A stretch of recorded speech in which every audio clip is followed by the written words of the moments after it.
Perkenalkan, nama saya Aulia Adha Putri dari Prodi Sistem Informasi. Assalamualaikum warahmatullahi wabarakatuh. Kali ini saya akan menjelaskan materi bagian nomor 6 pada RPS, Data dan Informasi. Yang pertama ada manajemen data. Manajemen data adalah suatu kegiatan manajerial yang menggunakan teknologi sistem informasi dalam menjalankan sebuah tugas dan mengelola data agar bisa memenuhi keperluan informasi yang diperlukan oleh seluruh stakeholder. Adapun hal-hal yang dilakukan dalam manajemen data. Yang pertama ada pengumpulan data. Data yang diperlukan dikumpulkan dan dicatat dalam status formulir yang disebut dokumen sumber atau source dokumen yang berfungsi sebagai input bagi sistem. Yang kedua ada integritas dan pengujian, di mana data tersebut diperiksa untuk meyakinkan konsistensi dan akurasinya berdasarkan suatu peraturan dan kendala yang telah ditentukan sebelumnya. Yang ketiga ada penyimpanan. Penyimpanan adalah tempat data disimpan pada suatu medium seperti pita magnetik atau piringan magnetik. Yang keempat ada pemeliharaan.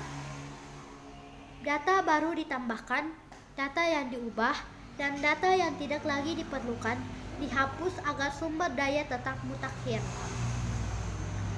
Dan yang kelima ada keamanan, di mana data dijaga untuk mencegah adanya penghancuran, kerusakan, atau penyalahgunaan. Yang ketujuh ada organisasi. Data yang disusun sedemikian rupa untuk memenuhi kebutuhan informasi pemakai. Dan yang terakhir ada pengambilan, yaitu data tersedia bagi pemakai. Kedua ada pendekatan database. Pendekatan database adalah suatu deretan ciri yang mengatasi kelebihan data, inkonsistensi, tidak dapat diakses, dan ketidakluasan dari pendekatan berorientasi file flat. File flat adalah sebuah dokumen statis, spreadsheet, atau catatan teks yang berisi data yang tidak terstruktur secara struktural. Adapun ciri-ciri pendekatan database. Ciri-ciri pendekatan database menurut Wilkinson pada tahun 1996 yaitu sebagai berikut. Yang pertama ada independensi data, yaitu pemisahan data dari program-program aplikasi yang berkaitan. Independensi data dicapai dengan menggabungkan serangkaian perangkat lunak yang disebut sistem manajemen database. Yang kedua ada standarisasi data. Item-item data di dalam database mempunyai definisi standar.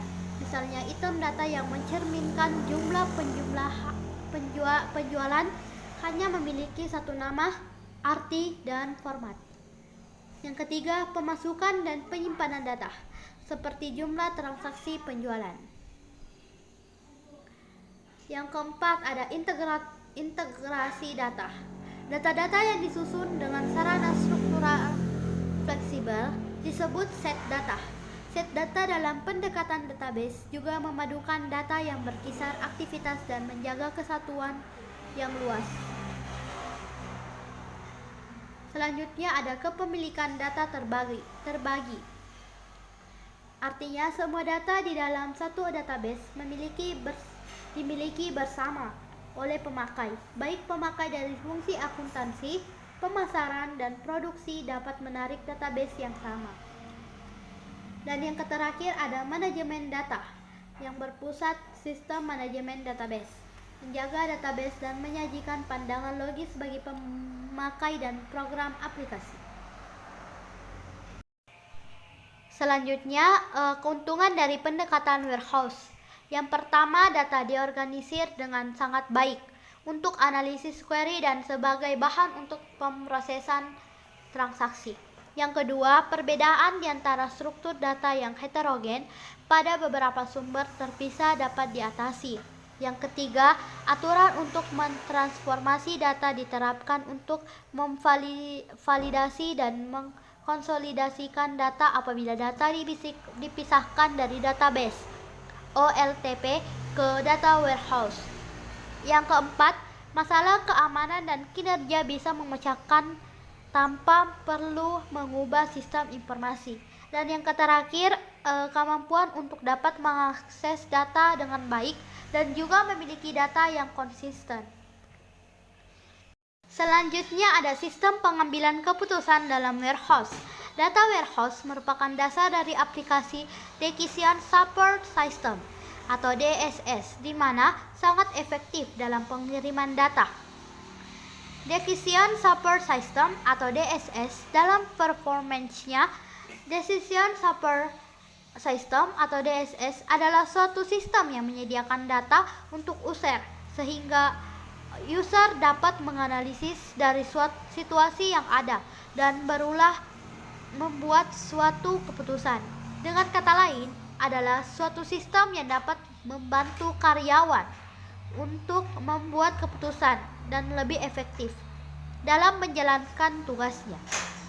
Keputusan ini dapat diambil untuk strategi jangka panjang maupun pendek, baik untuk pengembangan bisnis maupun kebijakan-kebijakan yang harus diambil dalam waktu yang singkat. Adapun sistem pengambilan keputusan dalam warehouse, dalam pembangunan Decision Support System atau DSS yang efektif diperlukan suatu pertimbangan akan kebutuhan baik hardware maupun software. Ada 3 hal yang dibutuhkan untuk membangun DSS, yaitu 1. Data internal yang ada harus terintegrasi antara yang satu dengan yang lain. Yang kedua, data internal tersebut juga harus terintegrasi dengan data eksternal. Yang ketiga, data tersebut dapat diperoleh dalam arti tidak terjadi batasan. Selanjutnya, konsep pengetahuan. Pengertian pengetahuan. Pengetahuan adalah suatu hasil dari rasa keingintahuan melalui proses sensoris, terutama pada mata dan telinga, terhadap objek tertentu. Pengetahuan atau knowledge adalah hasil penginderaan manusia atau hasil tahu seseorang terhadap suatu objek melalui panca indera yang dimilikinya. Sekian materi dari saya. Mohon maaf jika ada kesalahan penyebutan kata. Wassalamualaikum warahmatullahi wabarakatuh.